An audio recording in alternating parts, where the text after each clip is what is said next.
this week. Mr. Biden got a double whammy. The Supreme Court struck down his vaccine mandate today. And as we've been talking about, he's dealing with terrible economic news.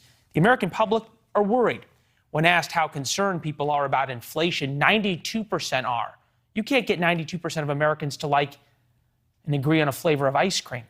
Only 20% of Americans say they are better off than a year ago. As a reminder, we are 1 year into the Biden presidency. The numbers we just talked about combine for a dismal 42% job approval rating for the president. Scott Tranter runs Decision Desk HQ and conducted the poll for us as our NewsNation partner. Scott, always give the president his due. Is there any good news in this poll for him? You know what? There's not a lot of good news in this one for him. I mean, if you look at the numbers, 78%, or at least somewhat, are very concerned about COVID going forward. 50% of the people think that COVID's never going to end. You know, this is something that people don't look to their local mayor or sheriff to fix. They look for their federal government to fix. As you pointed out, we're a year into it. And so these are numbers that the president's going to have to turn around going into the midterms. We're going to get to the economic issues in a minute, but you talked about COVID. The American public want the federal government to solve this, and clearly the poll numbers show they're holding the president responsible. How much of that is because of President Biden's campaign promises to shut the virus down, and how much of it is effectively just bad luck that the pandemic continues? Well, look, I mean, the pandemic continuing, it's a little bit of luck and it's a little bit the government. It almost doesn't matter. The people perceive the federal government as responsible for fixing the pandemic. And when you have the president going out in the campaign saying he will be the one to end the virus, that's where people, place their blame. And you can see that in the numbers you show, just in the approval ratings and job approval around handling the virus. You look at President Biden's numbers versus Dr. Fauci's numbers. Biden, 42% approval, but only 16% trust on the virus. 55% disapprove of his handling of the pandemic. Evidently, the media does the worst. That's 10% as we keep flashing these numbers up. But specific to Biden and Fauci, is Biden pulling Fauci down or Fauci pulling Biden down? That's a good question. You can make an argument that Biden's probably pushing Fauci down just because he's a little bit more visible on this. But Dr. Fauci certainly made a lot of news as of late, both on the positive and negative side, as testimony in Congress and various comments. I think largely, unfortunately, Dr. Fauci's been there's partisan around him. You're basically aligned on what you think of him based on how you voted, and that's good. That's going to stick, and that's hard to change. Okay, I understand, but only 31% trust Dr. Fauci. That's a lot less than voted for President Biden, which would conceivably be where the partisan lines would align. Correct. And so the point, at least the point around that is some people have some trepidation against it. The default state isn't 50-50. The default state among the electorate is I don't know. I don't necessarily don't love what he's saying or hate what he's saying, but he's part of the government, and the government said they'd fix it, so I'm going to at least give him negative marks. How much of this is the messaging surrounding it? When you look at this, and I want to get back to these numbers, how concerned are you about future variants? Very or somewhat, a combined 79%, you said that. When do you think the pandemic will be over? Never. How much of that can be changed simply by the president saying we're not wearing masks anymore, or the president saying it's now a state's issue and moving on from the pandemic versus always trying to talk about it?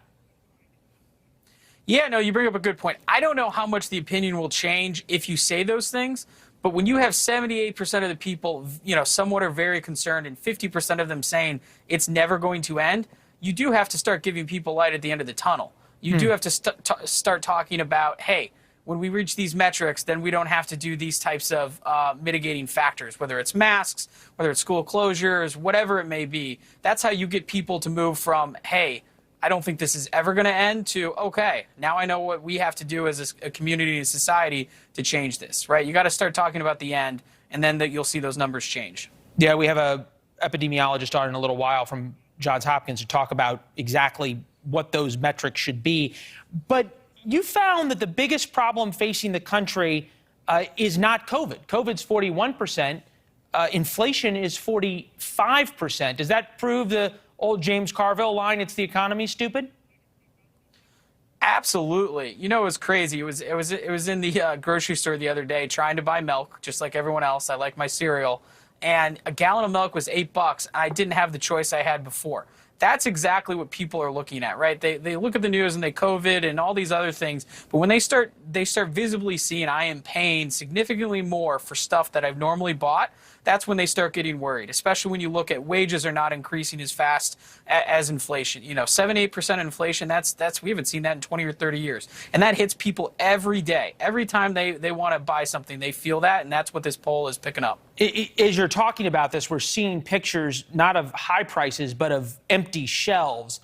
You and I talked during the Virginia governor's race how the idea of education became kind of this proxy for political correctness, for critical race theory, for fights on school boards. Is inflation now becoming the catch-all for rising prices, empty shelves, hard to find things, heating bills? Yeah, absolutely.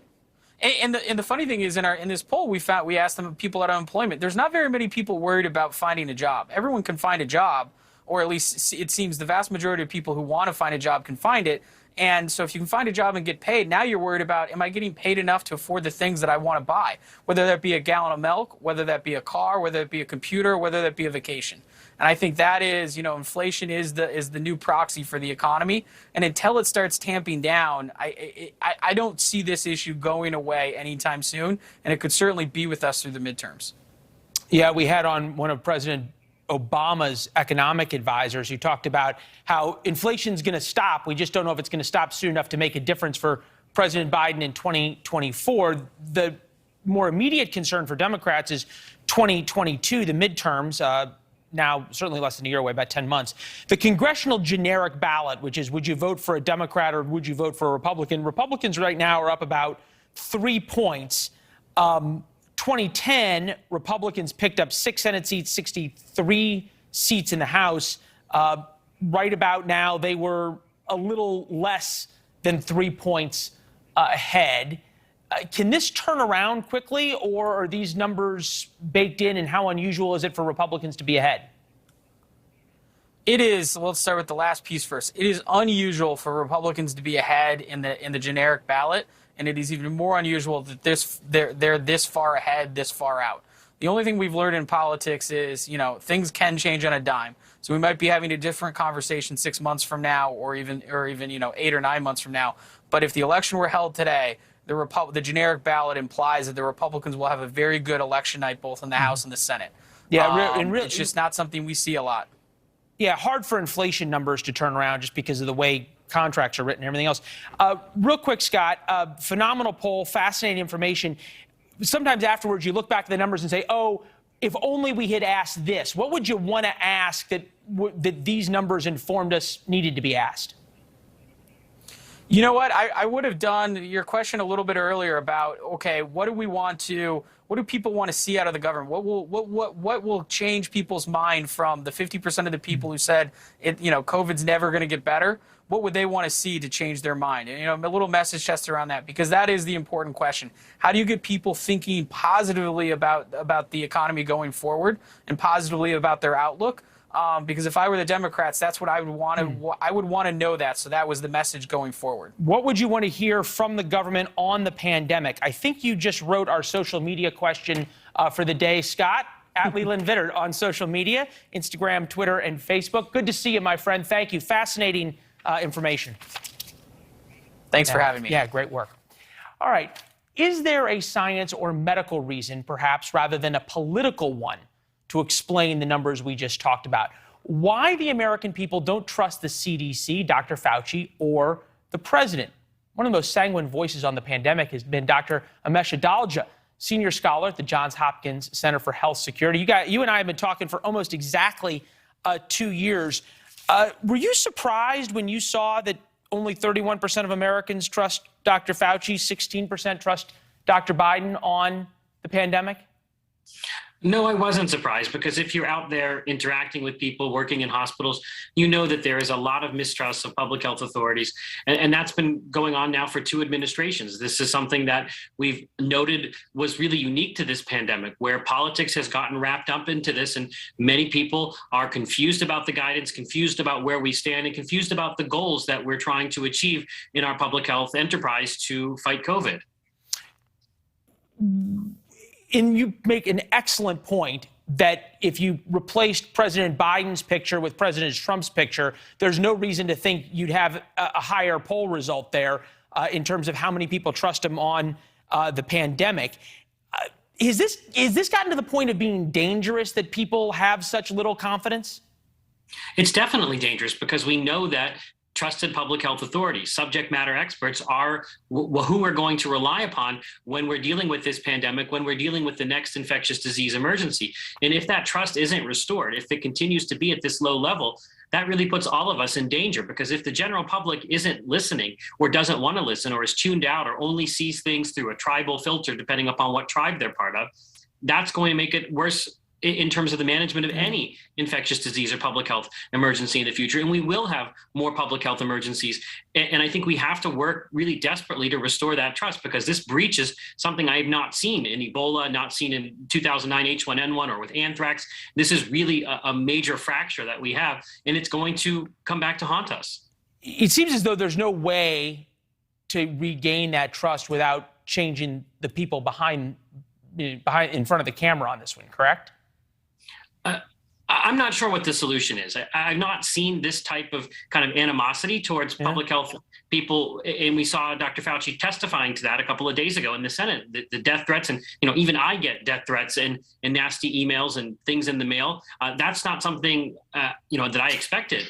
So I don't know how you switch this. I really think this kind of goes back to kind of a disrespect for science. People have started to look at science as something that's political. And then we've got such toxic politics, it's kind of bled its way into public health. And I do think we have to have a reset. Yeah, we can argue, you can discuss all day long what came first, science politicizing the virus, or scientists or politicians politicizing it, but different argument there. It was interesting what Scott brought up in the polling. 79% concerned about future variants. 52% think the pandemic will never be over. At some point, people are just going to get tired of this and say, I'm done. We're already seeing that. People are going on cruises despite the CDC guidance and the like. Should the government change their metrics to give people an idea of when we can finally blow the whistle on this? I do think that we've seen a pivot in the federal government, and it's a very welcome pivot. Biden's last speech that he gave maybe about 3 or 4 weeks ago, when he really reflected on the fact that cases are there, but if they're occurring in vaccinated people and they're mild, that's nothing to worry about. I think that is a pivot to endemicity, to developing ability to risk calculate and move through a world in which COVID-19 is present. And I think that's also reflected in the CDC guidance, trying to make isolation periods more palatable. Even if it might not get all of the transmission block, it gets the bulk of it blocked. So we're moving to that kind of harm reduction. And you saw in JAMA, the major medical journal, last week, multiple articles by former Biden advisors talking about ending this perpetual state of emergency and starting to treat COVID-19 like other respiratory viruses. So there definitely has been a shift. I think we just need to retail it some more to the general public, because this virus isn't going anywhere. In the post-pandemic world, is not going to be 2019. It's going to be a world in which COVID-19 is present, but a tamer COVID-19 because of our vaccines and monoclonal antibodies, antivirals, rapid tests, and all of our knowledge. We just have to get through this Omicron surge, and I think we will be in a better place. Right, but American people believe there's going to be more variants, there's going to be more things, just like there is every year for the flu. We've talked a lot on this program that if you're vaccinated and boosted, the chance of you dying or ending up in the hospital is close to zero. If you're vaccinated and boosted, you can very easily spread the virus or not spread the virus. Are we at the point where we just need to say, okay, we're done. This is going to be like the flu every year, and we didn't wear masks during the flu or during cold season.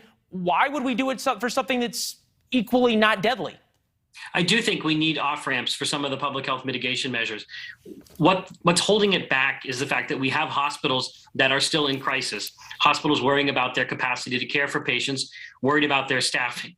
Once we get through that aspect of it, I think then we'll be in a place where we will treat this more like other respiratory viruses. That's the goal. We can't eliminate this.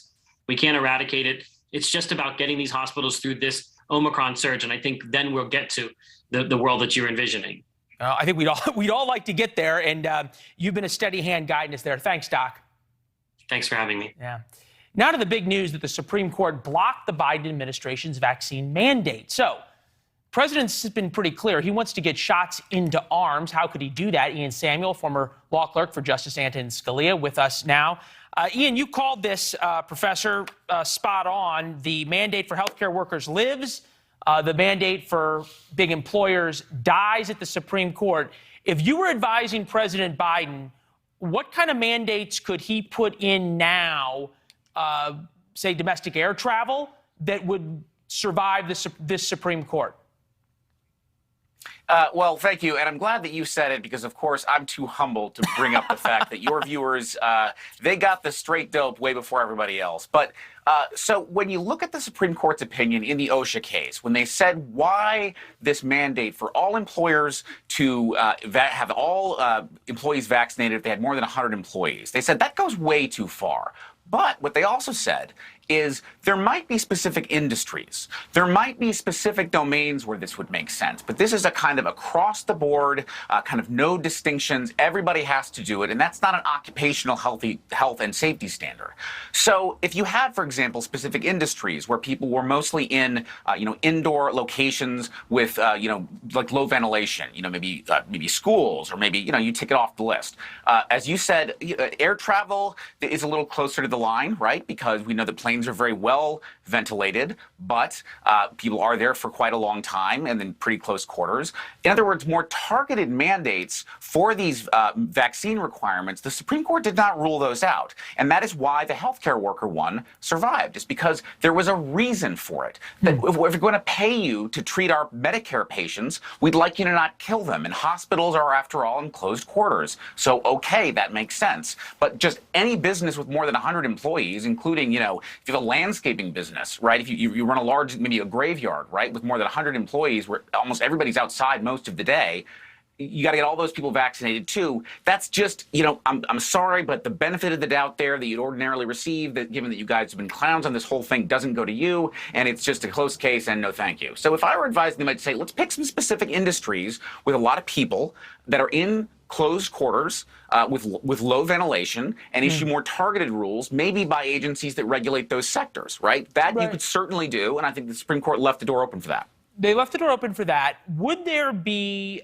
for example, and this would be politically pretty unpopular, but if the president wants to do it, he could, tying vaccine mandates to food stamps or Social Security checks or any kind of the government entitlement programs? If you as a state take federal education money, you have to have vaccine mandates for your teachers. Well, so it would depend a little bit statute by statute, but let me tell you this kind of the larger structural problem that would make is there are a lot of conservatives who are very uncomfortable with that kind of tying. Right, where if you're going to accept federal highway funds, for example, then you have to, raise the drinking age to 21, which is a real law. Or if you're going to have Medicaid funds at all, you have to expand Medicaid. The Supreme Court said you couldn't do that in the ACA case back in 2011 or whatever, or 2012, I guess it was. So it would depend on the statute, and there might be some authority to do that. But the problem is that the Democratic Party's base would really, obviously, they wouldn't like that at all. And even a lot of Republicans who might be willing to kind of, place some limits on these kinds of, social welfare programs, they might not like the idea that we're going to expand that kind of tying the government spending power to other social policy objectives. And so that one, I don't know. That is really hard to put a coalition of people together who would do it, but it's not impossible. Depends on the statute, but maybe. Yeah, one of the big groups that was against this and part of the suit, the OSHA suit, the employer suit, was the Building and Contractors Association. People were all working outside. As you point out, we got to think that the administration is going to take another bite at this apple. So more soon, Counselor. Thank you. Well, nice to see you. Yeah, good to see you. Fabulous analysis both before and after the case. Coming up. It's about election subversion, not just whether or not people get to vote. Who counts the vote? That's what this is about. That's what makes this so different than anything else we've ever done. I don't know that we can get it done. President Biden went up to Capitol Hill once again today to try and sell his voting rights plan, which appears nearly dead in the water. Tuesday's speech in Atlanta, where he told Americans you were with him or a racist, did not change the whip count in the United States Senate. Instead, it left many of his own party wondering what the White House strategy really is. It is stark, and I will concede that point. Perhaps the president went a little too far in his rhetoric. It was not the vote-getting speech. Right. It was when you're a preacher, I'm a minister. Amen, you are. Either you get up and you try to persuade people of their sins and appeal to their better angels, but when they come to church and they still have the jug of whiskey up under the pew, you say you're going to hell. I think he gave a "you're going to hell" speech. We'll leave that soundbite where it is. Put aside for a minute whether you believe, as President Biden said Tuesday, America's democracy is on the brink of failure over voting rights or not, just as a thought experiment. If you want to persuade and motivate someone to your side, is calling them a racist on national TV ever a good idea? We looked. That method is missing from Dale Carnegie's How to Win Friends and Influence People. Yet here was the president on Tuesday. Do you want to be on the side of Dr. King or George Wallace? Do you want to be on the side of John Lewis or Bull Connor? Do you want to be on the side of Abraham Lincoln or Jefferson Davis? The White House is smart. Ron Klain, chief of staff, one of the best political operators out there. He's been in D.C. for decades. Jen Psaki, as good as they get at the White House podium, as is the White House comms director, Kate Bedingfield. She's steady and extraordinarily smart. Evidently, we couldn't find a photo of her. Mr. Biden didn't ad-lib that line. The speech went through layers and layers of approvals and reviews. Every comma got 3 sets of eyes. Add this to the equation. Even the most White House-friendly reporters say the federal takeover of election law proposed by the president is effectively on life support with zero chance of leaving the Senate. Democrats Joe Manchin in West Virginia, Kristen Sinema of Arizona, both say they will not kill the filibuster for the president's plan. Evidently, calling them racist did not work. They are at the White House right now for a meeting, so we'll see if they've changed their mind. So far, not much has. We bring in Mike Viquera, NewsNation Washington bureau chief, longtime Washington reporter.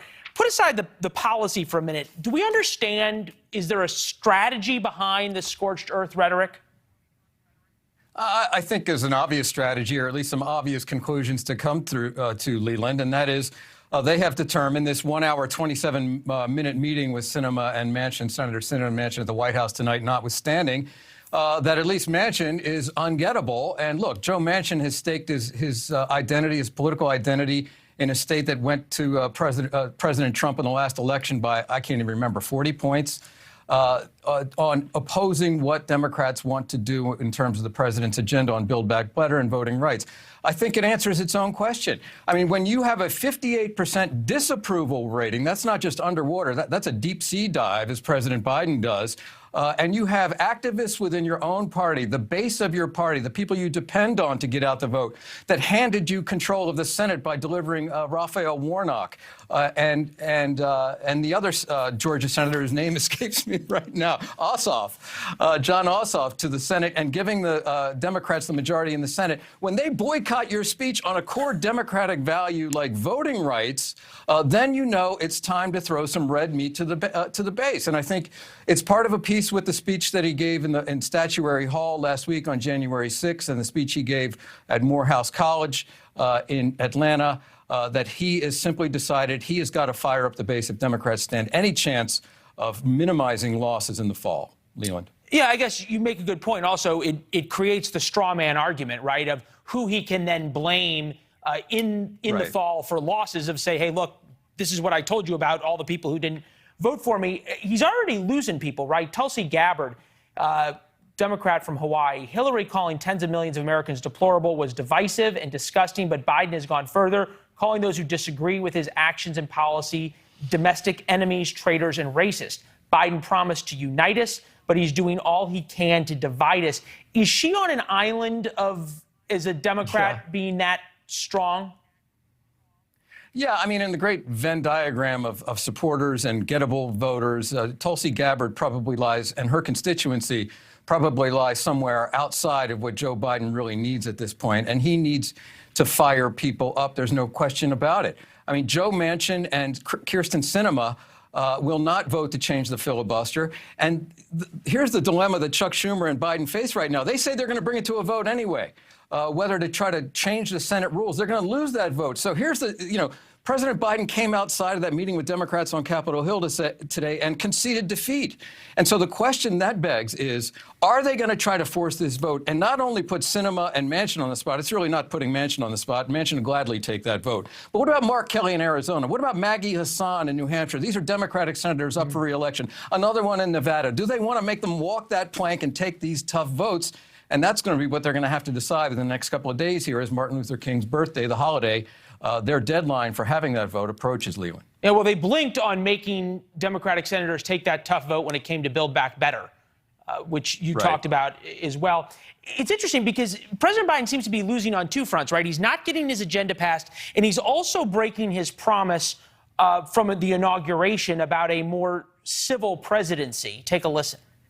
Right.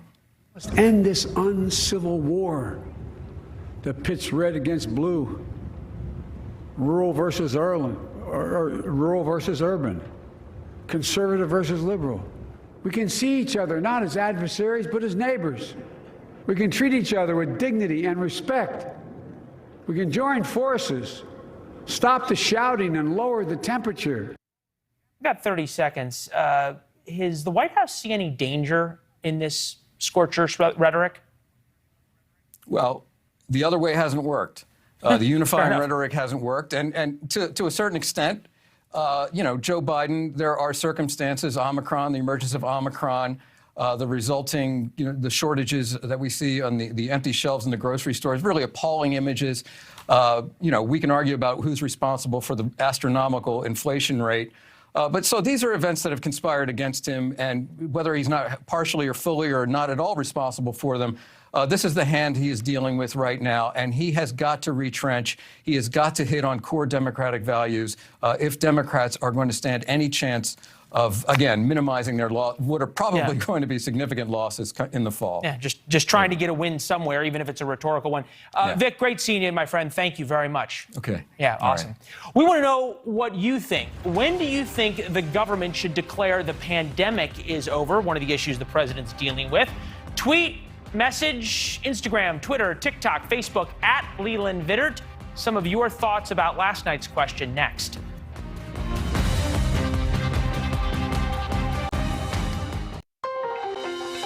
Welcome back. Evidently, a lot of you didn't change the channel, but we're also dismayed by yesterday's report on the program of the prospects of a 2024 Clinton-Trump rematch. The New York Post called it a horror movie. This was their movie poster preview. How, did we ask, are there not better options than those two? Social media had some pretty interesting responses. Real Scott wrote, Ron DeSantis versus Kentucky Governor Andy Beshear.